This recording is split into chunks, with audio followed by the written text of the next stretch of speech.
Hello everyone, उम्मीद है आप सब लोग अच्छे होंगे। I am Kritika Sharma and welcome to our channel. Students, आज हम डिस्कस करने वाले हैं एचपी टैट मेडिकल का previous year paper biology section का जो 2020 जुलाई में हुआ था। ऑलरेडी हम 2019 तक जितने पेपर हुए हैं वो डिस्कस कर चुके हैं। 2019 से स्टार्ट हो गया था पेपर 2 बार होना। सो हम मतलब टोटल अगर बात करें तो 15 पेपर हो जाते हैं और हम हर पेपर का हम उसमें डिस्कस करते हैं डिटेल में उसके 4 ऑप्शंस को भी, ताकि आपका अच्छे से अच्छा स्कोर बन सके। यानी आप आइडिया लगा सकते हो कि 160 क्वेश्चन आते हैं, 16 इंटू 4 कर दें, मतलब सभी ऑप्शन को डिस्कस करते हैं तो 250 एंड 240 एंड 240 को 15 से मल्टीप्लाई करोगे तो आप देख सकते हो 3 to 4,000 से ज़्यादा क्वेश्चन हम यहाँ पे कवर अप करेंगे। तो हम ये सब कुछ डिटेल में डिस्कस करते हैं, पिक्चर के साथ चीज़ें बताई गई हैं ताकि आपको चीज़ों को अंडरस्टैंड करने में मदद मिल सके। सो चलिए स्टार्ट करते हैं क्लास। एंड क्लास स्टार्ट करने से पहले मैं आपको बताना चाहूँगी कि हमारे पास टैट एंड टीजीटी के रिगार्डिंग कोर्स अवेलेबल है। तो किसी को भी टैट एंड टीजीटी के किसी भी सब्जेक्ट का कोर्स लेना है तो वो हमारी ऐप पे विजिट कर सकते हैं। आप वहाँ पे आपको हर चीज़ फ्री ऑफ कॉस्ट मिल जाएगी। मतलब अब कोर्स तो पेड है बट वहाँ पे कुछ चीज़ें, हम कुछ क्वेश्चन सेट, कुछ डेमो लेक्चर आपको फ्री मिलेंगे जो कि आप चेकआउट कर सकते हैं। अगर आपको अच्छा लगे तो आप हमारे साथ ज्वाइन कर सकते हैं। बाकी कोई भी इश्यू हो, सिर्फ आपको गाइडेंस चाहिए या कुछ भी चाहिए, नोट्स चाहिए, तो आप नीचे दिए गए नंबर पे कांटेक्ट कर सकते हैं। डेफिनेटली आपको सारी चीज़ें प्रोवाइड होंगी और हम आपके लिए इजी बनाएंगे किसी भी एग्जाम की प्रिपरेशन करना। सो चलिए स्टार्ट करते हैं, हम क्वेश्चन को स्टार्ट करते हैं। सो क्वेश्चन स्टार्ट करने से पहले मैं बताना चाहूँगी, आप बोलोगे कि सीरीज कौन सी है। ये सीरीज पे फोकस मत कीजिए क्योंकि सीरीज डिफरेंट हो सकती है बट क्वेश्चन सेम होते हैं, सिर्फ आगे पीछे होते हैं। जस्ट इसमें ज़्यादा फर्क नहीं होता, मतलब फर्क होता ही नहीं है, बस क्वेश्चन आगे पीछे होते हैं। तो मैं सभी सब्जेक्ट का, मतलब सभी सेक्शन का अलग अलग सीरीज बना रही हूँ। तो सबसे पहले मैंने स्टार्ट की है बायोलॉजी की सीरीज बनाना। तो इसमें हम कवर अप करेंगे सारे जो भी आज तक पेपर हुए हैं उन सबको, जो कि डेफिनेटली आपकी बहुत ज़्यादा मदद करेंगे। सो चलिए स्टार्ट करते हैं। First question, what is hydroponics. Hydroponics होता है जब हम पानी में पौधों को उगाते हैं। अब आप सोचोगे इसका क्या मतलब है। देखिए, अगर हम खाना ना खाएं कुछ दिन, सिर्फ पान जूस पिए तो भी हमें न्यूट्रिशन मिल जाएगी, लिक्विड पीने पे भी न्यूट्रिशन मिल जाएगी, क्योंकि जो जो हमें चाहिए वो उसमें है। बट बात करें प्लांट्स में भी ऐसा है। पानी अगर इनको पानी ही दी जाए, पानी में सारी न्यूट्रिशन दी जाए तो प्लांट भी ग्रो करेंगे। आने वाले फ्यूचर में हो सकता है यही फ्यूचर हो कि प्लांट को इसी तरीके से उगाया जाएगा, बट ये थोड़ा एक्सपेंसिव होता है क्योंकि हमें यहाँ पे मॉनिटर करनी पड़ती है सारी चीज़ें। सो इन फ्यूचर हो सकता है ये बेनिफिट हो, अच्छे मतलब लार्ज स्केल पे प्रोडक्शन हो सके, जल्दी जा सके प्लांट्स को, क्योंकि लैंड एरिया धीरे धीरे कम हो रहा है। तो कुछ भी हो सकता है। तो ये इसे हम सॉइल लेस कल्चर भी बोलते हैं। हम पढ़ते हैं ऑप्शंस को। ऑप्शन है वाटर, सीधा वाटर का तो मतलब नहीं है। हाइड्रोपोनिक्स को एक तो सॉइल लेस कल्चर बोला जाता है, एंड सॉल्यूशन जिसमें ऑल न्यूट्रिएंट्स होते हैं, तो यही यहाँ पे करेक्ट ऑप्शन बनता है। आपको पेपर में पहचानना पड़ेगा उस रिलेटेड से कंसेप्ट जो भी बनते हैं। अब डायरेक्टली हाँ ठीक है पढ़ा हो गया ऐसा नहीं होगा, आपको अंडरस्टैंड करनी पड़ेगी। कई बार हल्का सा घुमा के पूछते हैं क्वेश्चन सॉरी, तो उसको हम कर नहीं पाते। Next question is cyclic photophosphorylation. अब प्लांट्स लाइट की प्रेजेंस में खाना बनाते हैं तो वो 2 प्रोसेस को फॉलो करते हैं। एक तो आता है साइक्लिक, एक होता है नॉन साइक्लिक। साइक्लिक में बात करें तो पूरा साइकिल बना है, सीधी सी पता लग रहा है। नॉन साइक्लिक में एक सीक्वेंस नहीं बना है। साइक्लिक में ओनली 1 फोटो सिस्टम रिस्पॉन्सिबल है और नॉन साइक्लिक में 2 फोटो सिस्टम रिस्पॉन्सिबल है। तो साइक्लिक, अब बात करें इनमें क्वेश्चन बनता है, कई बार ये भी पूछा जा सकता है और कई बार ये भी क्वेश्चन आ जाता है कि इसमें क्या क्या बनता है। Photo system 1 and photo system 2 दोनों किसमें होते हैं। नॉन साइक्लिक है तो 2 होंगे। तो इसमें पूछा है साइक्लिक सिर्फ एक है, तो उसमें एक ही मेन एनर्जी सोर्स बनेगा जो कि एटीपी है। नॉन साइक्लिक में एटीपी और एनएडीपीएच दोनों बनते हैं, तो इसलिए हमारा ऑप्शन यहाँ पे ए करेक्ट बन जाता है। नेक्स्ट क्वेश्चन की तरफ बढ़ते हैं। Genus represent an individual. Genus क्या रिप्रेजेंट करता है? तो जीनस की बात करें तो जीनस एक होता है जब हम क्लासिफिकेशन करते हैं तो सबसे पहले आता है kingdom, phylum, class, order, family and genus, फिर आता है स्पीसीज, राइट। स्पीसीज जो आती है वो रिप्रोडक्शन में पार्टिसिपेट करती हैं, जीनस पार्टिसिपेट नहीं करते हैं। मतलब एक जीनस दूसरे जीनस के साथ पार्टिसिपेट नहीं करेगा, पर एक स्पीसीज दूसरी स्पीसीज के साथ रिप्रोडक्शन करेगी। तो जीनस में फंडामेंटल सिमिलरिटीज होती हैं, इसलिए हम देखेंगे इनमें से कौन सा ऑप्शन करेक्ट बनता है। कलेक्शन, प्लांट एंड एनिमल, ये भी नहीं है। कलेक्शन सेम ही चीजें हैं। Next, group of closely related species and plant and animal, इसमें क्लासिफाई किया जाता है क्लोजली रिलेटेड स्पीसीज को, तो हमारा ऑप्शन करेक्ट बन जाता है सी, राइट। चलिए हम बात करते हैं नेक्स्ट क्वेश्चन की। स्मॉलेस्ट एनिमल वायरस, कौन सा सबसे छोटा एनिमल वायरस है? सबसे छोटा एनिमल वायरस है foot and mouth virus, right. फिर चलते हैं नेक्स्ट क्वेश्चन की तरफ। What is common among parrot, platypus and kangaroo? इन सब में जो सबसे कॉमन चीज आती है वो है होम्योथर्मी, मतलब इनके बॉडी का टेम्परेचर सेम रहता है हर टाइम, और बाहर एनवायरनमेंट में कोई भी हो। फिशेस वगैरह का क्या होता है, टेम्परेचर चेंज हो जाता है एनवायरनमेंट के हिसाब से, क्योंकि उन्हें सरवाइव करना होता है वहां पे, तो वो आते हैं डिफरेंट आ जाएंगे। होम्योथर्मल मतलब हाँ वार्म ब्लडेड, एंड जो फिशेस वगैरह आती हैं जो टेम्परेचर चेंज करती हैं उन्हें हम क्या किस नाम से जानते हैं? Cold blooded organism. Venom of cobra, cobra जब अटैक करता है तो बॉडी के किस पार्ट को अफेक्ट करता है, ये क्वेश्चन है ये। तो कोबरा जब अटैक करता है तभी तो बोलते सांप वगैरह काटे तो सोना नहीं चाहिए, क्योंकि वो हमारे नर्वस सिस्टम को डाउन कर देता है, जिसकी वजह से प्रोसेस स्लो हो जाती है और धीरे धीरे इंसान मर जाता है। फिर next is connective tissue sheath covering, muscle fibre के साथ कौन सी कनेक्टिव टिश्यू कनेक्ट होती है? अगर बात करें बोन टू बोन कनेक्शन जो होता है वो लिगामेंट के थ्रू होता है। बोन टू मसल जो कनेक्शन होता है वो टेंडन के थ्रू होता है, बट यहाँ पे मसल फाइबर की बात की गई है। तो हम बात करें एक मसल की अपनी, तो मसल के अंदर भी बहुत सारे छोटे छोटे यूनिट होते हैं, तो उसमें से एक यूनिट को लिया जाए, उसमें से फिर आगे देखा जाए तो वो आता है मसल फाइबर। तो मसल फाइबर की जो लेयर आती है बाहर वाली वो पेरीमाइसिलियम बोलेंगे, जो फेसिकल के साथ अटैच होती है। एंडोमाइसिलियम जो आती है वो मसल फाइबर के साथ अटैच होती है। कौन सी? एंडोमाइसियम। देखिए यहाँ पे देखो मसल, अब जब ये पिक्चर देख रही है ये बहुत ज्यादा मतलब छोटी होती है, हम उसमें डिफरेंशिएशन नहीं कर सकते। ये एक मसल का स्ट्रक्चर है जो कि आप आइडिया लगा सकते हो कितना छोटा होता है। तो क्या आ जाएगा हमारा आंसर? एंडोमाइसियम। तो अब देखो इनके और ऑप्शन भी उतने इंपॉर्टेंट है जितना क्वेश्चन होता है। क्वेश्चन का मतलब जो एक आंसर होता है वो आ गया, उससे भी इंपॉर्टेंट होता है। देखो एक एंडो अंदर वाला आ गया पेरी, फिर एपी आ जाएगा बिल्कुल बाहर वाली लेयर, और ये जो मसल फाइबर है कनेक्ट होते हैं फेसिकल कनेक्टिव कनेक्शन जो होता है। फॉरेस्ट ऑफ एन नेफ्रीडियम, अब जो अर्थवॉर्म होती है, अर्थवॉर्म का एक्सक्रीटरी ऑर्गन है, मतलब एक्सक्रीटरी ऑर्गन है नेफ्रीडियम। तो इसमें 3 टाइप्स के नेफ्रीडिया होते हैं, एक फ्रेंजियल, इंटरगुमेंट्री एंड दूसरा आता है आपका सेप्टल नेफ्रीडिया, राइट।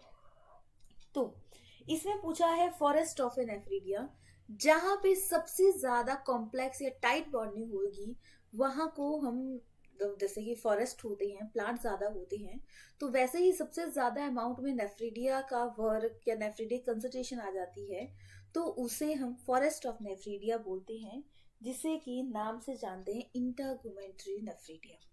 क्या बोलते हैं? इंटरगुमेंट्री नेफ्रीडिया।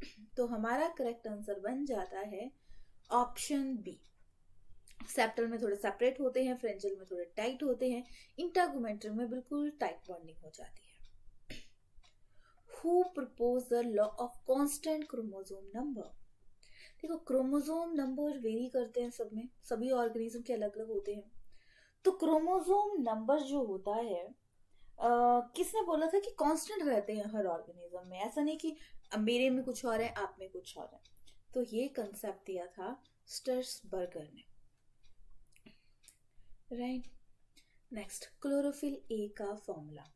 क्लोरोफिल ए का फॉर्मूला रह जाता है C55H72O, क्या आ जाएगा इसमें 5N4Mg, यानी ऑप्शन डी करेक्ट है। तो ये बन गया क्लोरोफिल बी का फॉर्मूला। देखो ए में CH3 ग्रुप होता है यानी हाइड्रोजन ज्यादा होंगे, और दूसरे में CHO ग्रुप होता है यानी 2 हाइड्रोजन कम हो जाएंगे यहाँ पे। तो C55H70O6N4Mg इसका स्ट्रक्चर बन जाएगा। क्लोरोफिल का कोर एलिमेंट क्या आ गया? Mg के साथ ये पूरा फॉर्मूला बाउंड होता है। तो ये दोनों क्वेश्चन इंपॉर्टेंट है कि क्लोरोफिल ए क्लोरोफिल बी से वेरी कैसे करता है, कौन किसका फॉर्मूला है। Next question is strong amylase. Amylase जो बेसिक मीडियम में बनाने में मदद करता है, तो वो आ जाएगा पेनक्रियाटिक एमाइलेज। क्या आ जाएगा? Pancreatic amylase. Next is dextrocardia. Dextrocardia का मतलब क्या है? तो बात करें डेक्स्ट्रोकार्डिया, इसका मतलब होता है heart present on right side of a man. मतलब ऐसे तो नॉर्मल होता है, पर हार्ट अगर दूसरे साइड को प्रेजेंट होता है, टिल्टेड है, राइट साइड को है, क्योंकि वैसे तो लेफ्ट साइड को होता है, तो उसको हम डेक्स्ट्रोकार्डिया का नाम देंगे। क्या नाम देंगे? डेक्स्ट्रोकार्डिया। किडनी जो रिसीव करेगी ब्लड, मतलब एक किडनी पर मिनट कितना ब्लड रिसीव करती है और उसको फिल्टर करती है, ये हमारा क्वेश्चन है। तो अगर हम बात करें, 1 मिनट में किडनी रिसीव करती है कोई 1200 mg ऑफ ए ब्लड और उसको क्लियर करती है। नंबर ऑफ स्कल बोन, तो टोटल 29 बोन्स होती हैं, जिसमें कि क्रेनियल होती हैं हमारी, कितनी होती हैं? 8। फेशियल होती हैं 14। ईयर ऑसिकल आगे हमारे 6। हायोइड आ जाता है 1। तो टोटल आप काउंट कर सकते हैं, ये होगी 29 स्कल बोन्स। तो इन चारों में से भी क्वेश्चन आ सकता है, ऐसा क्वेश्चन कंपल्सन नहीं है कि ये क्वेश्चन आएगा। टॉपिक वही होते हैं, सिर्फ डिफरेंस होता है उनके कंसेप्ट। पैक्टिन एक कॉम्ब लाइक स्ट्रक्चर किसकी आईज में प्रेजेंट होता है? पैक्टिन जो कॉम्ब लाइक स्ट्रक्चर है, ये बर्ड्स की होता है, क्योंकि बर्ड्स की आईज थोड़ी राउंड शेप होती हैं, तो उनमें होता है। फिर आता है which hormone possible for a milk ejection after the birth? कौन सा हार्मोन पॉसिबल नहीं आएगा यहाँ पे, रिस्पॉन्सिबल आएगा। तो पॉसिबल तो क्या ही है, रिस्पॉन्सिबल। जैसे कि बेबी बॉर्न होता है तो उसके बाद मिल्क सिक्रीशन के लिए कौन सा हार्मोन है? तो वो आ जाता है प्रोजेस्ट्रॉन हार्मोन। ठीक है। प्रोलैक्टिन मतलब मिल्क सिक्रीशन, ऑक्सीटोसिन इसका आ जाता है बर्थ हार्मोन आता है, ये याद रखना। और कौन सी इम्यूनिटी मिलती है पैदा होते ही मिल्क से? IgA, और बॉडी में जो होती है वो IgG होती है, ये आपको याद रखना है। मिल्क से IgA मिलती है इम्यूनिटी। ओरल कॉन्ट्रासेप्ट, जैसे कि कोई लोग चाहते हैं कि बेबी बॉर्न ना हो, तो वो जैसे कि आफ्टर सेक्सुअल इंटरकोर्स पिल्स का यूज कर लेते हैं। कोई मेथड यूज करते हैं, कोई अलग अलग मेथड होते हैं। कोई पिल्स यूज करते हैं, और मतलब प्रेगनेंसी को रोकने के लिए अलग अलग मेथड होते हैं। कई ट्रीटमेंट करवाते हैं, ऑपरेशन करवाते हैं, कोई कुछ कराते हैं। तो ओरल कॉन्ट्रासेप्टिव जो प्रिवेंट करेंगे प्रोजेनी बाय, किसके बाय होती है? तो ये आ जाएगा प्रिवेंटिंग ओव्यूलेशन। ठीक है, oral prevent progeny by preventing ovulation वो करेगा। वैसे तो कोई अलग अलग मेथड है, मेडिसिन बॉयज़ के लिए अलग, गर्ल्स के लिए अलग सिस्टम है, और सर्जरी भी होती है इससे regarding. The cell mediated immune inside the human body. तो सेल इम्यूनिटी, भगवान ने जब बॉडी बनाई है, जब आप भगवान बोलो या नेचुरल पावर बोलो, अगर ह्यूमन बॉडी बनी है तो यानी वो भगवान ने इम्यूनिटी दी है नेचुरल, कि कुछ होगा अटैक तो आपको बचना है, आप इस तरीके से बच सकते हो, कि ऑलरेडी भगवान ने मतलब दी है सुपर नेचुरल पावर। तो उसमें से सेल मीडिएटेड जो होती है वो आती है टी लिम्फोसाइट, जो कि सबसे ज्यादा अमाउंट में होती है। जैसे कि अब एड्स सेल जो होते हैं वो इसी को अटैक करते हैं। थ्रोम्बोसाइट्स की बात, एक होती है टी, एक होती है बी, ठीक है। फिर थ्रोम्बोसाइट ये आती है बोन मैरो में, लार्ज सेल आ जाता है। एरिथ्रो आरबीसी सेल की बात की गई है।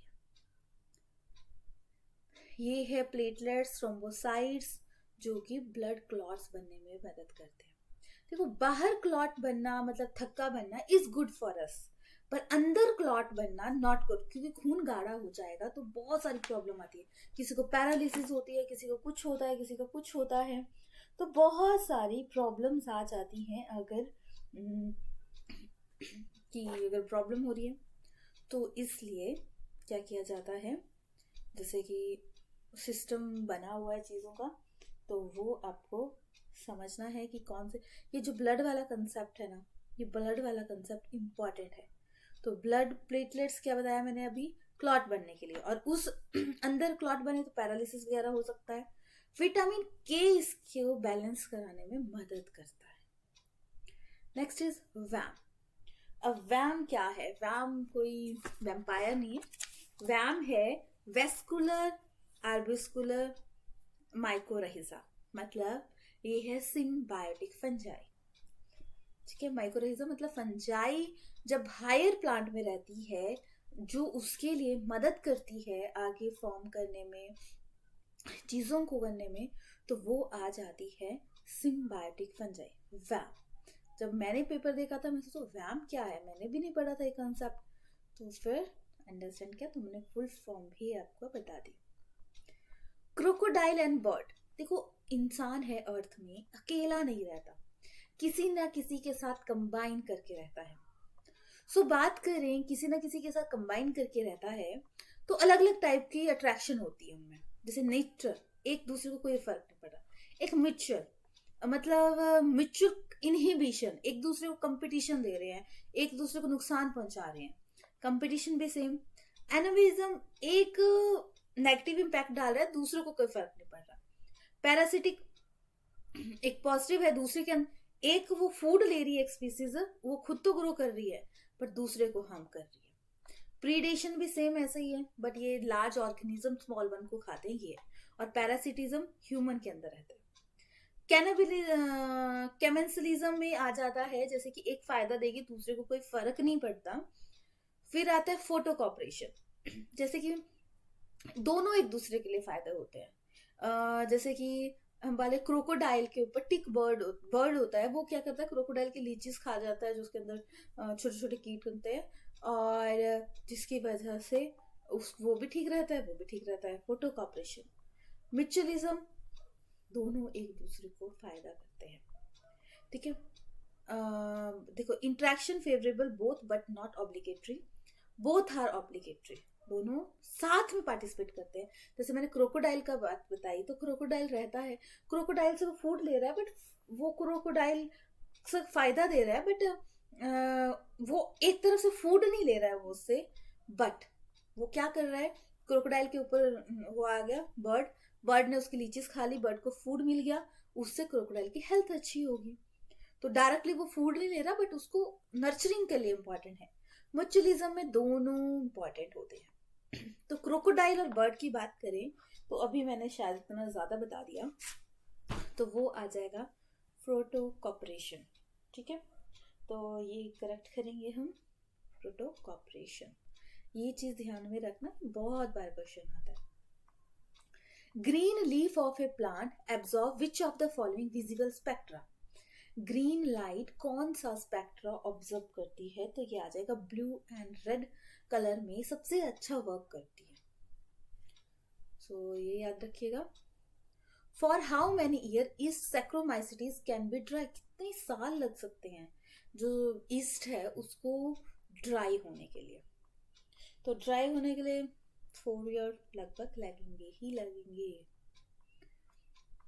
Name the hormone control the Metamorphosis in the frog. Metamorphosis होता है फ्रॉग के केस में, क्या होता है, मेल अपने स्पर्म रिलीज करेगा, फीमेल अपना एग रिलीज करेगी पानी में, एक्सटर्नल फर्टिलाइजेशन। पानी में जाइगोट बन गया, जाइगोट से पहले लार्वा बनेगा, लार्वा से फिर एडल्ट फ्रॉग बनेगा, मेरे को बनाने नहीं आ रहा, एडल्ट फ्रॉग बनेगा। तो इस प्रोसेस को हम मेटामॉर्फोसिस बोलते हैं। तो इसके लिए आयोडीन नेसेसरी होता है। तो आयोडीन की बैलेंसी बनाने के लिए थायरॉक्सिन हार्मोन है जो रिस्पॉन्सिबल होता है। इंसुलिन शुगर लेवल को कंट्रोल करता है। एड्रेनलिन स्ट्रेस हार्मोन है, और पिट्यूटरी ग्लैंड वगैरह ये सारे ग्रोथ हार्मोन है जो आगे नर्चरिंग में मदद करते हैं। Next is which of the following bird flu virus, जिसको कि हम एवियन फ्लू वायरस भी बोलते हैं, इसका फॉर्मूला पूछा गया है। तो ये आता है H5N1। क्या आएगा? H5N1। Murrah is a breed of which of the following? Murrah किसकी ब्रीड है? मुर्राह आती है बफेलो। मुर्राह किसकी आती है? बफेलो की आती है। बाय वेट, हमारी बॉडी के वेट अगर परसेंटेज देखी जाए तो कितने परसेंटेज ब्लड होता है? तो हमारी बॉडी के ब्लड होता है 0.7%। ठीक है, by weight percentage of blood पूरे बॉडी के परसेंटेज में देखा जाए तो रहता है 0.07, मतलब 7%। ये क्वेश्चन तो इतनी बार आ चुका है। ग्रेवयार्ड ऑफ आरबीसी हम किसको कंसीडर करते हैं? तो ग्रेवयार्ड ऑफ ए आरबीसी हम कंसीडर करते हैं स्प्लिन को, थाइमस को थ्रोन ऑफ इम्यूनिटी, क्योंकि इम्यूनिटी के लिए वर्क करता है। स्टमक तो पता ही है, लीवर लार्जेस्ट ग्लैंड है। ऑर्गन पूछा जाए तो स्किन आएगा। कौन सा मेटाबॉलिकली मोर एक्टिव होता है? तो ये क्वेश्चन तो आई थिंक लॉजिकल भी है और किसी का गलत भी नहीं होना चाहिए। कौन सा मेटाबॉलिकली मोर एक्टिव ऑर्गन है जहां पे स्टोरेज भी होती है और आगे का प्रोसेस भी होता है? तो लीवर जो आता है वो मेटाबॉलिकली मोर एक्टिव आता है। तो हम ऑप्शन कर देंगे 1 क्लियर। ठीक है, मेटाबॉलिक, क्योंकि इस लीवर में ग्लूकोज ग्लाइकोजन की फॉर्म में एक्टिव होता है। जब बॉडी को चाहिए होता है तो लीवर उसको ग्लूकोज में कन्वर्ट करके देता है और इससे यूजेबल बन जाता है। Approximately how many nephron are? Nephron अगर बोले बेसिक यूनिट आता है न्यूरॉन का, सॉरी किडनी का, जो कि फिल्ट्रेशन में पार्टिसिपेट करता है। तो एटलीस्ट कितने नेफ्रॉन हो सकते हैं ह्यूमन बॉडी में? तो ह्यूमन बॉडी में अप्रोक्सीमेट ही है यहाँ पे, तो अप्रोक्सीमेट 20 लाख तक नेफ्रॉन रहते हैं। The bacteria for Japanese fever affect which organ? Japanese fever जो है, the bacteria for Japanese fever affect which organ of the body? तो किस ऑर्गन को अफेक्ट करता है? तो वो आ जाएगा, ब्रेन को सबसे ज्यादा अफेक्ट करता है जापानीज फीवर। और फीवर तो वैसे भी ब्रेन हमारे बॉडी के सब सारे डाउन कर देते हैं। पाइनस देख सकते हैं, पाइनस जिम्नोस्पर्म, हमारे यहाँ पे इसको चील का पेड़ बोलते हैं, नेक्ड सीड होते हैं। तो सीधा है, तो इसमें पूछा है हर्ब है, श्रब है, ट्री है। तो बड़ा है तो डायरेक्टली पता लग रहा है कि ये तो है ट्री, राइट। तो जिम्नोस्पर्म के अंदर आता है। और सबसे बड़ा जिम्नोस्पर्म की बात करें सिक्विया आता है, और सबसे बड़ा एंजियोस्पर्म यूकैलिप्टस आता है। फ्लावर भी पूछा जाता है, तो फ्लावर की बात करें तो फ्लावर रैफलीशिया सबसे बड़ा है और सबसे छोटा वॉल्फिया। तो सारे पॉइंट्स को आपको माइंड में रखना है। नेक्स्ट की बात करें, the damaged ozone layer is, जो ओजोन लेयर है, देखो ये हम अर्थ एटमोसफेयर अगर गोल देखें तो ऐसे लेयर में ट्रोपोस्फियर जहाँ पे हम रहते हैं, सबसे ज्यादा एक्टिविटीज यहाँ पे होती हैं, स्ट्रेटोस्फियर जहाँ पे ओजोन लेयर होती है। ओजोन लेयर जो सन से यूवी रेज आती है वो हमें डायरेक्टली बचाती है, क्योंकि अगर यूवी रेज डायरेक्टली सन की अर्थ तक आने लगी तो स्किन से रिलेटेड बहुत सारी प्रॉब्लम होगी, जो कि धीरे धीरे अब डैमेज भी हो रही है। मतलब ओजोन लेयर जो सबसे ज्यादा अफेक्ट हो रही है वो हो रही है CFCs, क्लोरोफ्लोरोकार्बन, जो कि रेफ्रिजरेटर, एयर कंडीशनर, इनसे ज्यादा रिलीज होती है। तो धीरे धीरे डैमेज हो रही है, इसको प्रोटेक्ट करना के रिगार्डिंग बहुत सारे आप बोल सकते हो इवेंट्स हुए हैं, ऑर्गेनाइजेशन बनी है ताकि इनको प्रोटेक्ट किया जा सके।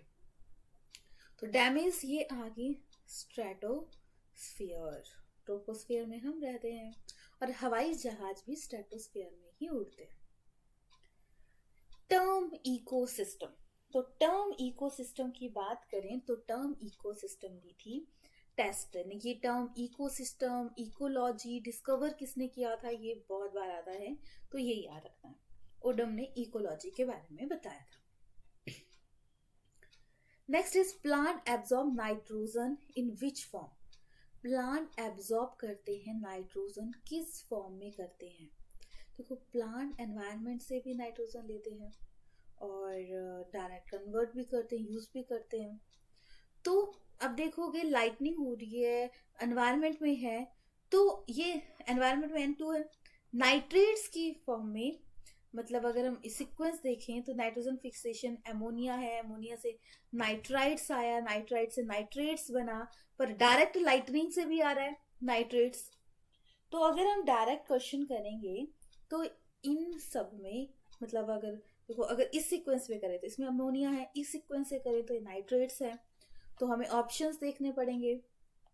तो ऑप्शन में नाइट्रोजन ट्राइऑक्साइड भी नहीं है, नाइट्रोजन फॉस्फेट भी नहीं है, तो मेन तो नाइट्रेट्स ही है। नाइट्रेट्स की फॉर्म में मेन रहता है जब लाइट एनवायरनमेंट में होती है। ये क्वेश्चन बहुत बार आता है, इससे कोई भी आ सकता है क्वेश्चन। अमोनियम के बाद क्या बनता है, नाइट्रिफिकेशन में क्या होता है, नाइट्रीफाइंग बैक्टीरिया क्या करते हैं, तो ये क्वेश्चन आते हैं। One of the following is correct match for disease and their causative agent. कौन सा करेक्ट मैच है? तो करेक्ट मैच की अगर हम बात करते हैं तो देखते हैं, तो एड्स तो HIV से होता है, तो मलेरिया, ट्रिपैनोसोमा, ये तो मैच ही नहीं है। ट्रिपैनोसोमा तो स्लीपिंग सिकनेस होती है, मतलब स्लीपिंग सिकनेस कॉज करता है, और मलेरिया प्रोटोजोन से होता है। Typhoid is a right answer. Typhoid होता है मतलब सेल्मोनेला, तो ऑप्शन सी हमारा करेक्ट बन जाता है। अगर हम गोनोरोहिया की बात करें तो गोनोरोहिया बैक्टीरिया से होती है, ना कि वायरस से, और ये है सेक्सुअल ट्रांसमिटेड डिजीज, STD। क्या है? STD, sexual transmitted disease. फिर आता है, if a man from sea coast does to high mountain peak then his. तो अगर मैन हाई माउंटेन पीक में जाता है तो क्या होता है? Breathing will increase. ऐसा क्यों होता है? क्योंकि वहां पे हो जाता है प्रेशर कम, और प्रेशर कम होने की वजह से फटाफट सांस लेने लगता है, तो जिसकी वजह से बहुत सारे इश्यूज आते हैं, हाइपोक्सिया बोलते हैं। ऑक्सीजन की कैपेसिटी कम हो रही है धीरे धीरे, तो उसको हाइपोक्सिया के नाम से भी कंसीडर किया जाता है। ट्रांसलोकेशन, तो मैंने पहले बताया था, प्लांट ट्रांसलोकेशन ना, जब जैसे प्लांट है, प्लांट में अपवर्ड मूवमेंट जा रही है, जो भी वो खा रहे हैं, मतलब खा क्या रहे हैं, फूड बना रहे हैं, अपवर्ड मूवमेंट जा रही है, तो उसको हम ट्रांसलोकेशन बोलते हैं। स्टोर फॉर्म स्टार्च में रहता है, ट्रांसपोर्ट सुक्रोज की फॉर्म में रहता है। सुक्रोज क्या आता है?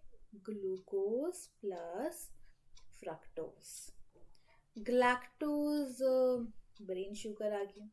माल्टोज ग्लूकोज प्लस ग्लूकोज आ जाता है, ग्लूकोज तो स्मॉल यूनिट आ गया। Next is during muscle contraction. Muscle contraction के टाइम क्या होता है अब देखेंगे। देखो ये मसल है, एक छोटी सी मसल ली गई है, तो ये अटैच होती है किससे, फेसिकल से। अब उसमें से एक पोर्शन ले, तो एक पोर्शन में आप देखोगे कि इसको दो हिस्सों में बांटा है, एक आई बैंड, एक ए बैंड। ठीक है, आई बैंड क्या है आप देख सकते हो, लाइट कलर का है तो लाइट बैंड बोला जाता है। ए बैंड है जो कि डार्क बैंड होता है। इसमें ना जेड जोन होती है जो गैप होता है। जैसे कि मसल कॉन्ट्रेक्शन होती है तो जैसे कि गैप है, तो जैसे कि आपने हाथ मूव किया, स्ट्रेच किया, कुछ भी किया, तो ये ऐसे आ जाता है, जिसकी वजह से हमारी मसल ब्रेक नहीं होती। क्योंकि ऐसे आप किसी भी स्ट्रेट चीज को, पैन को तोड़ने जाओ या स्ट्रेच करने जाओ, वो स्ट्रेच नहीं होगी। वो इसी मेथड से होता है कि वो उसके ओवरलैप कर जाता है, मतलब उसके ऊपर नीचे आ जाती है लेयर। मतलब ये जो गैप है, ये यहाँ से मतलब सीधी लाइन है और फिर ऐसे ओवरलैप कर जाता है, जिसकी वजह से हमारा ब्रेकडाउन नहीं होता। तो आ गया। और दूसरे में होती है जो लाइट बैंड होता है, उसमें जेड लाइन होती है। तो इसमें एक्टीन प्रोटीन होती है, डार्क बैंड में मायोसिन प्रोटीन होती है, क्योंकि थिक है, डार्क है। एक जो आई बैंड के बीच में एक जो जोन आता है, मतलब पोर्शन है, वो जेड लाइन है। एक जेड पोर्शन से दूसरे जेड पोर्शन में जो यूनिट आता है उसको सार्कोमर बोलते हैं। तो वही है, हमसे क्वेश्चन आ जाता है कि मसल का स्मॉलेस्ट यूनिट क्या आता है। तो मसल का स्मॉलेस्ट यूनिट सार्कोमर आ जाता है। ये चीज आप करेक्ट करोगे तो क्या आ जाता है मसल का। तो इसमें से कौन सा है, change in small extent, a band, small in large extent, remain unchange. तो ज्यादा ए बैंड में चेंज नहीं होता, वो बस एच जोन में चेंज होता है। तो ऑप्शन सी इसमें करेक्ट बन जाएगा हमारा, राइट। तो चलिए बढ़ते हैं नेक्स्ट क्वेश्चन की तरफ। Which are pair floating rib. देखो रिब्स है जो हमारे इंटरनल ऑर्गन को प्रोटेक्ट करती है, तो ये 12 नंबर की होती है। फर्स्ट 7 ट्रू रिब्स, 8 to 12 मतलब 8 9 7 8 9 10 और 11। ठीक है, ये आ जाएगा 8 9 10 मतलब वो फॉल्स रिब्स आ गई। और कई जगह इसको इकट्ठे कंसीडर किया जाता है, कई बार अलग किया जाता है। पर अगर हम काउंट करें तो 1 to 7 ट्रू रिब्स, 8 9 10 जो आ गई फॉल्स रिब्स, 11 एंड 12 फ्लोटिंग। अब देख सकते हो ये फ्लोट कर रही है। और देखो ये 7 है, प्रॉपर केस बना है और ये एक के साथ अटैच है और ये फ्लो कर रही है, तो इसकी वजह से इसको फ्लोटिंग रिब्स बोला जाता है। और वन मोर क्वेश्चन, कितनी रिब्स अटैच होती हैं डायरेक्ट स्टर्नम के साथ। तो 7 जो होती हैं वो स्टर्नम के साथ डायरेक्ट अटैच होती है। स्टर्नम को हम ब्रेस्ट बोन के नाम से भी जानते हैं। तो हमसे पूछा है फ्लोटिंग, तो 11 एंड 12। देखो 12 बोन्स नहीं होती, 12 पेयर होते हैं, यानी 24 होती हैं टोटल रिब्स। आप अगर अपने में भी फील करके इसको देख सकते हो। प्रीनेटल, देखो बच्चे में कोई डिफेक्ट तो नहीं है, बचपन से ही कोई इश्यू तो नहीं है, तो उसको चेक करने के लिए प्रीनेटल टेस्ट कराए जाते थे, तो वो है एमनियोसेंटेसिस। बट अब ये बैन हो चुका है, क्योंकि इस टेस्ट के मतलब करवाने के चक्कर में लोग चक्कर आउट करा देते थे कि लड़का है लड़की, और लड़की होती थी तो उसको मार देते थे, तो इसकी वजह से ये बैन हो गया था।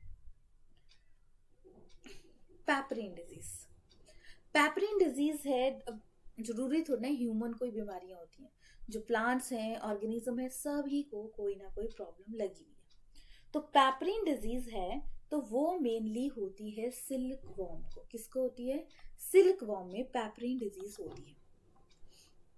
फोटोकेमिकल स्मोक, यहाँ पे स्मोक की जगह क्या आएगा, स्मोक। तो याद रखिएगा स्मोक होता है फॉग एंड स्मोक का मिक्सचर। स्मोक क्या होता है, फॉग क्या होता है, लिक्विड इन गैस, और स्मोक होती है सॉलिड इन गैस। ये भी क्वेश्चन आ जाता है, ये भी आ जाता है, ये भी और ये भी। तो फोटोकेमिकल स्मोक में इनमें से कौन सा कंसीडर नहीं होता। फोटो केमिकल स्मोक जैसे कि जहाँ वो निकल रहा है, गाड़ियों से निकल रहा है, प्लांट से एरप्शन के थ्रू, कारखानों से निकल रहा है, एक्स्ट्रा कोई जल रहा है, एयरप्लेन से निकल रहा है, तो वो है फोटो केमिकल स्मोक। पॉल्यूटेंट भी वैसे दो टाइप्स के होते हैं, एक प्राइमरी जो डायरेक्ट मिल रहे हैं, इनको कंबाइन करके तीसरे बन रहे हैं, ये ज्यादा हार्मफुल है। तो ये आ जाता है इनमें से कौन सा नहीं है, पैन भी है, ओजोन भी है, नाइट्रोजन फिक्सेशन भी है, कार्बन डाइऑक्साइड नहीं है डायरेक्टली। अगर एक्स्ट्रा अमाउंट में हो जाएगी तो होगी ही होगी, बट ऐसे नहीं पार्टिसिपेट करेगी। The functional control heart beat को कौन कंट्रोल करता है? तो अगर हम बात करें सेरिब्रम की, सबसे लार्ज 80% एरिया घेरता है। हमारे सारे वॉलेंट्री, मतलब यहाँ चलना है, यहाँ उठना है, ये करना है, वो करना है, सारे फंक्शन को कंट्रोल करता है सेरिब्रम। पोन वाले मिड ब्रेन का पार्ट है। मेडुला ऑब्लोंगेटा हमारे हार्ट बीट, रेस्पिरेशन, इन सबको कंट्रोल करता है, जो कि हाइंड ब्रेन का पार्ट है। हाइपोथैलेमस ये हमारी बॉडी में टेम्परेचर को कंट्रोल करता है, मतलब लाइक ब्लड प्रेशर या कोई भी जो टेम्परेचर से रिलेटेड हो, थर्स्ट, ये सब कुछ को कंट्रोल करता है हाइपोथैलेमस। नेक्स्ट बात करें रेटिना में एरिया, तो देख सकते हैं ये एरिया है ब्लाइंड स्पॉट, जहाँ पे कोई इमेज नहीं होती, जैसे कि आप बोल सकते हो ब्लैकआउट सा हो जाता है, यानी कोई ब्लड वेसल नहीं होती है, तो उसे हम ब्लाइंड स्पॉट का नाम देते हैं। बाकी रेटिना में इमेज बनती है, कॉर्निया डोनेटिंग पार्ट होता है, प्यूपल से लाइट अंदर जाती है, आइरिस उसमें मतलब कलर पार्ट होता है, बोलते हैं ना कि ब्लू, ब्राउन, ग्रीन जो भी आईज हैं वो आइरिस की वजह से होती हैं। तो the area of retina doesn't have rod and उसको हम ब्लाइंड स्पॉट के नाम से जानते हैं। किस नाम से जानते हैं? Blind spot. पोमोलॉजी, पोमोलॉजी देखो ना, अलग अलग टाइप की स्टडी होती है, कोई किस टाइप करता है, कोई किस टाइप की करता है। तो पोमोलॉजी की बात करें तो पोमोलॉजी आ जाती है स्टडी ऑफ, किसकी आ जाएगी ये? फ्रूट्स की स्टडी। फिर चलते हैं नेक्स्ट क्वेश्चन की तरफ। Father of A plant physiology. Plant देखो, ह्यूमन फिजियोलॉजी आती है, प्लांट फिजियोलॉजी। फिजियोलॉजी होती क्या है, कैसे वो वर्क कर रहा है, क्या उसके अंदर है, क्या नहीं है, क्या नहीं है, ये सब कुछ डिस्कशन होती है। जो बेसिक सी चीजें हैं वो है फिजियोलॉजी। तो जो कि प्लांट की अलग है, कि कैसे खाना खाता है, कैसे जाता है, क्या होता है वो। तो father of A plant physiology आते हैं इसमें स्टीफन हेल्स, ठीक है। रॉबर्ट कोच ने बहुत इंपॉर्टेंट बात बोली थी, ये आप स्टडी करके आओगे कि रॉबर्ट कोच ने क्या बोला था। किसी चीज की तो मेडिसिन इन्होंने खोजी थी। एरिस्टोटल इन्होंने बॉटनी मतलब बायोलॉजी के बारे में बताया था सबसे पहले। मैंडल ने जेनेटिक्स के बारे में इन्फॉर्म किया था। The plant grow in lower light intensity, जो प्लांट बहुत ही लो इंटेंसिटी में काम करते हैं उन्हें बोलते हैं शेड टॉलरेंस। क्योंकि लाइट कम है, शेडी एरिया है, तो सीधी सी बात है हम इसको शेड टॉलरेंस बोल देंगे। नेक्स्ट की बात करें तो which of the following largest decomposer, देखो डिकम्पोजर हो रहा है जो खत्म करता है, तो सबसे ज्यादा खत्म करने का काम क्या करता है?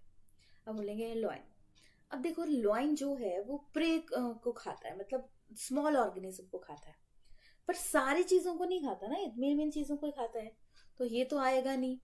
माउल्ड एंड मशरूम इसमें डायरेक्ट आंसर आ जाएगा, तो ऑप्शन बी इसमें करेक्ट बन जाएगा। Which part of A Poppy plant, देखो पॉपी ये है प्लांट, ठीक है। जैसे पूछा है Poppy plant yield opium, opium ये ड्रग बनाने में यूज किया जाता है, तो ये है ओपियम। इसको ड्राई करके सुखा के यूज किया जाता है, ड्रग वगैरह, हीरोइन, ये सब कुछ जो भी बनता है ये। तो ये किससे ऑब्टेन किया जाता है? लेटेक्स फ्रॉम अनराइप कैप्सूल, जिसको ऊपर वाला कैप्सूल है ना उससे। लीफ भी नहीं है, सीड भी नहीं है, रूट भी नहीं है, तो कैप्सूल जो होता है, जैसे कि आपको अभी मैंने पिक्चर में दिखाया, ये इसके थ्रू। Next is the line which lie between a 50 to 60 degree latitude can not grow tree beyond it is called. तो वो हम बोलेंगे timber line. So option C is the correct. 10% law, मतलब सीधी सी बात है 10% कहीं तो जा रहा है। तो 10% कहीं जा रहा है, इसका डायरेक्टली मतलब ये है कि एक एनर्जी लेवल से जब दूसरे एनर्जी लेवल में जा रहे हैं तो 10% अमाउंट ही एनर्जी ट्रांसफर होती है। ये बोलता है 10% लॉ। तो देखते हैं, जैसे कि पहले में 100 थी तो 10 जाएगी, फिर 1 जाएगी, फिर 0.1 जाएगी, 0.001 चल जाएगी। तो genetic transfer from a lower tropical level to higher, ये आ जाएगा इसका आंसर, यानी option C is the correct. Next is taxol that is used as an anti cancer drug. Taxol को यूज किया जाता है एक कैंसर के ट्रीटमेंट के लिए। वो किसकी बार्क से निकाला जाता है, मतलब किससे निकाला जाता है? जो टैक्सोल है वो निकाला जाता है, किससे निकाला जाता है? वो निकाला जाता है ट्री बेकेटा। पेपर सोमनिफरस की बात करें, इसे हीरोइन, कोकीन ये बनता है, जैसे कि वो हमने पॉपी प्लांट है ना, वो है। क्यूनिन की बात करें तो ये मलेरिया की डिजीज के लिए मतलब वो होता है। तो पेंसिलिन की बात करें, ये एक टाइप की ईस्ट है जो कि फंजाई में आती है, जिससे कि क्या किया जाता है, जिससे कि ब्लड, मतलब पेंसिलिन का यूज आपको पता ही है, मतलब बीमारी को ठीक करने के लिए किया जाता है, बहुत फेमस है।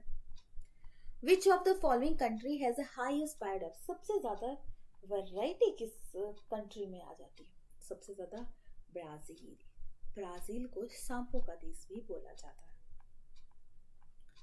Next is the organization which publish red data. Red data list वो जो डेंजर स्पीसीज हैं, जो खत्म होने वाली हैं या खत्म होने के कगार पे हैं, उनको चेक करने के लिए कौन सी ऑर्गेनाइजेशन ये करती है? IUCN की बात करें, ये करती है international union for conservation nature, ये आ जाएगा। नेक्स्ट है ICFRE, ये है international council of forest research education. UNEP full form भी आ सकती है इसकी, United nation environment programme.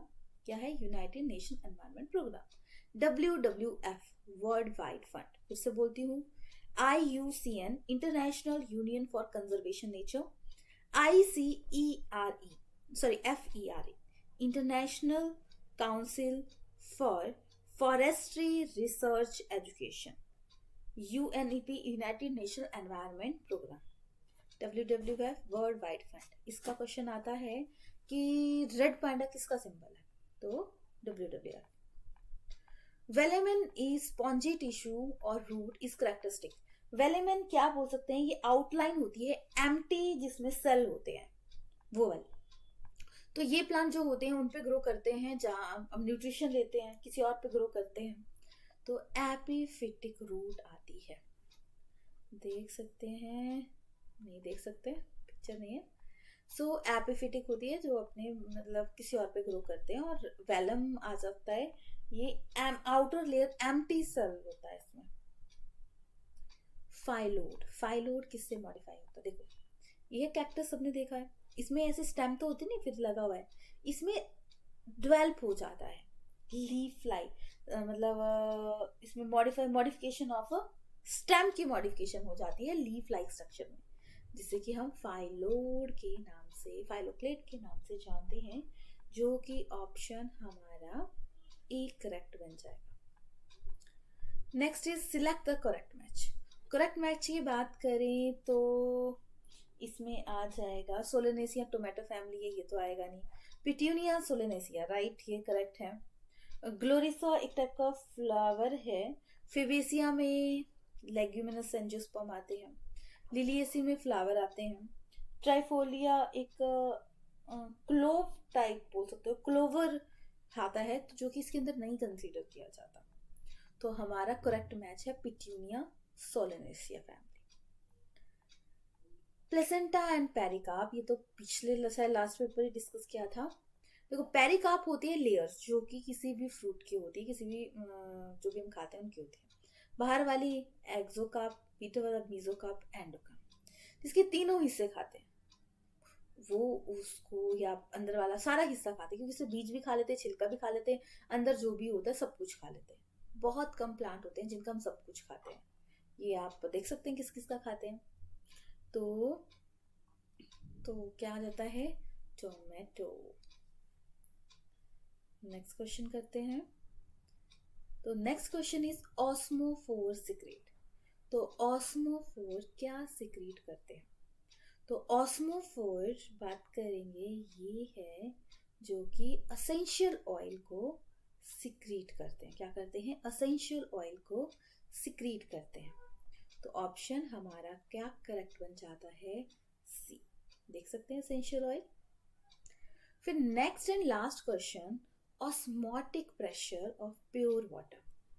Pressure होता है कि मूवमेंट से रिलेटेड, तो ऑस्मोटिक प्रेशर प्योर वाटर का क्या होता है, ये क्वेश्चन है। तो ऑस्मोटिक प्रेशर प्योर वाटर का 0 होता है।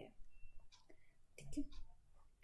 सो इसके साथ हमारी क्लास अब फिनिश होती है। तो क्लास एंड करने के बाद मैं बोलना चाहूंगी कि जैसे कि अभी क्लास फिनिश की, तो इसके बाद रिवाइज करो जब कितने पॉइंट आपको याद रहे। याद रखना, जितने पॉइंट आपको याद रह गए वो आपको कभी भी नहीं भूलेंगे, और वो आपकी परमानेंट मेमोरी में चल जाएंगे, और वो आपको अच्छे से भी याद होंगी चीजें, और माइंड में रहेंगी। यही मेन होता है आपके चीजों को अंडरस्टैंड करना। आप चीजों को पढ़ रहे हो, उसको रिवाइज कर रहे हो, तो चीजें परमानेंट मेमोरी में चली जाती हैं और वो अच्छे से याद भी रहती हैं। तो ये चीज आपको ध्यान में रखनी है।